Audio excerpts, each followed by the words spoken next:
आता राजकीय बातम्या पाहूया टॉप 9। अजित पवारांनी उद्या देवगिरी निवासस्थानी बोलावली आमदारांची बैठक। महायुतीतील राष्ट्रवादीच्या जागा वाटपावर चर्चा होणार, तर महामंडळ वाटपाच्या नाराजीवरही चर्चा होणार। विधानसभा निवडणुकीसाठी भाजपचा 85 ते 90 जागांवर विशेष लक्ष। निवडून येण्याच्या शक्यतेवर जागांची ए, बी आणि सी अशा प्रकारे वर्गीकरण। भाजप आणि संघाच्या बैठकीत निर्णय। स्ट्राइक रेट आणि क्षमता हे जागा वाटपाचं सूत्र। या मुख्यमंत्री शिंदेंच्या भूमिकेनंतर दादा गट सावध। लोकसभेत सर्वात कमी स्ट्राइक रेट असल्यानं अजित पवार गटाच्या भूमिकेकडे लक्ष।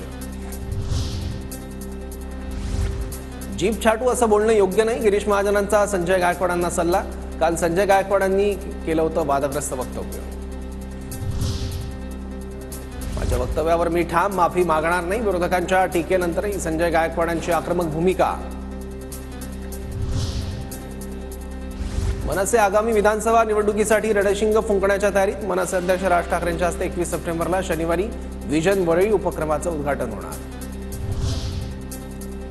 अमित ठाकरे विधानसभा निवडणूक लढवण्याच्या तयारीत। मनसे नेते आणि सरचिटणीसांच्या बैठकीत भूमिका व्यक्त। अमित ठाकरे माहीम, भांडूप किंवा मागाठाणेपैकी एका जागेवर विधानसभा निवडणूक लढवण्याची शक्यता। देवेंद्र फडणवीस हेच राज्याचे मुख्यमंत्री होतील। फडणवीस महाराष्ट्रातील समाजाचे कैवारी। बीडमधील गहिनीनाथ गडाचे महंत विठ्ठल महाराज यांचं भाकीत।